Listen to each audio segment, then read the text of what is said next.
our world and beyond. Space, in partnership with the European Space Agency. At the ESA headquarters in Paris, pragmatism rules. In a sense, yeah, it's got a problem. If you can do it on the Earth, then don't try to do it in space.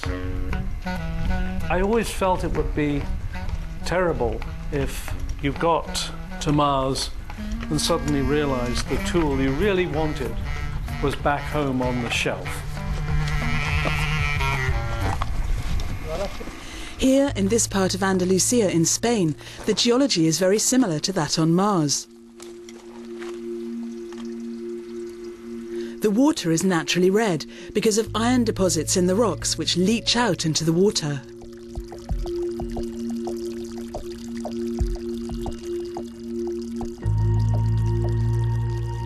In the case of the Red River, the water is very red because it's acid, and there are microbes present which hugely accelerate the oxidization of the iron. Paradoxically, in normal conditions, oxidization is very slow. This area is therefore ideal for researching Martian geology, at once so similar and so different from the Earth. The aim is simple. What kind of life could be possible on Mars?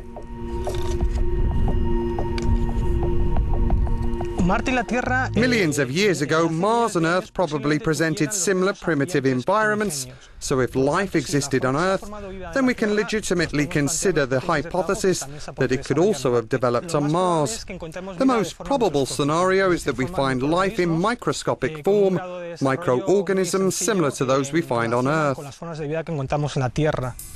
If certain bacteria accelerate the oxidization of iron on Earth, then why shouldn't the same thing be happening or have happened on Mars, where the geology is so similar to this region in Andalusia? The problem is that the surface of Mars is totally sterile as a result of being constantly swept by solar winds without the protection of any magnetic field. There are no little green men on the surface. There aren't even any bacteria. But still, Europe has declared its clear priorities for exploration of Mars, and they relate directly to the finding of evidence of past life, potential for future life, and indeed, perhaps in an ideal discovery, the one we really want to make, evidence of present life. ESA's Mars Express mission was launched in 2003, originally for 1 Martian year, i.e. 687 days on Earth.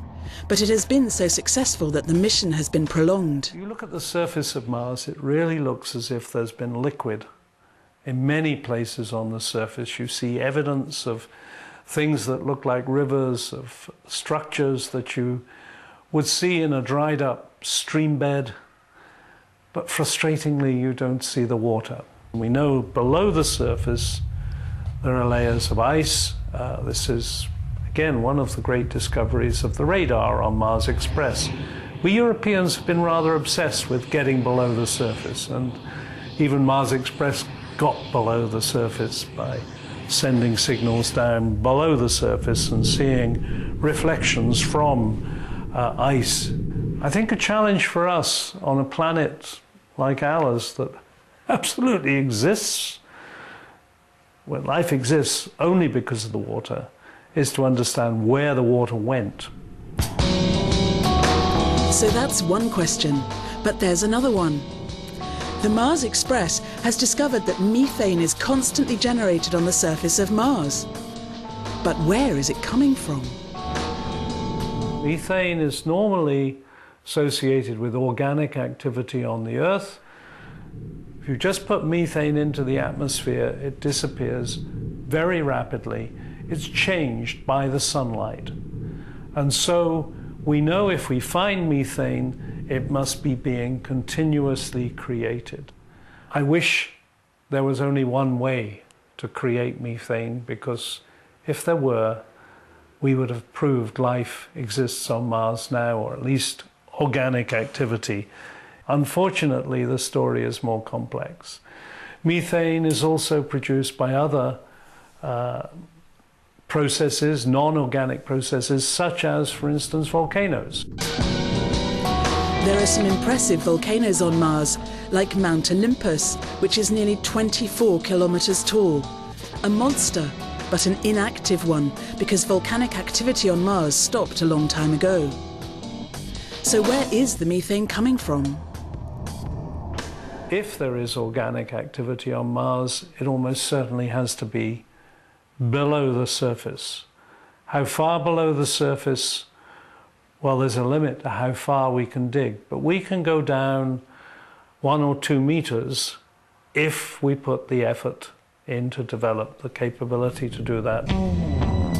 So ESA is doing a feasibility study to send a rover to Mars to analyse the atmosphere, but also to penetrate the surface and investigate the internal composition of Mars.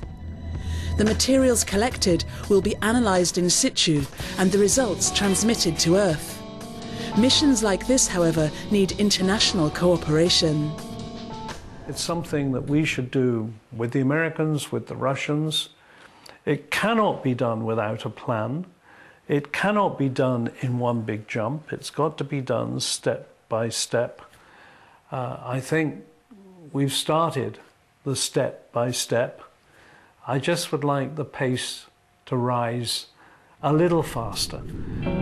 The current US mission to Mars is still ongoing.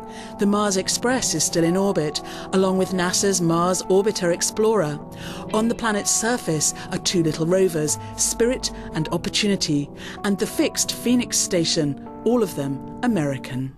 Mars itself looks rather inactive now, but it certainly had an active past. And I will be very disappointed if we find out that during that active past, it got as far as starting to produce organic material that would eventually lead, perhaps not to something like us, but to our friends, the little green men, without the capacity to go on. And so for me, if I have maybe it's not a very scientific thought, if I have a preference, it's to see the potential rather than the past. Investigating past, present and perhaps even future life on Mars isn't merely a search for little green men. It throws light on the evolution of life on Earth and perhaps gives us a glimpse of the future.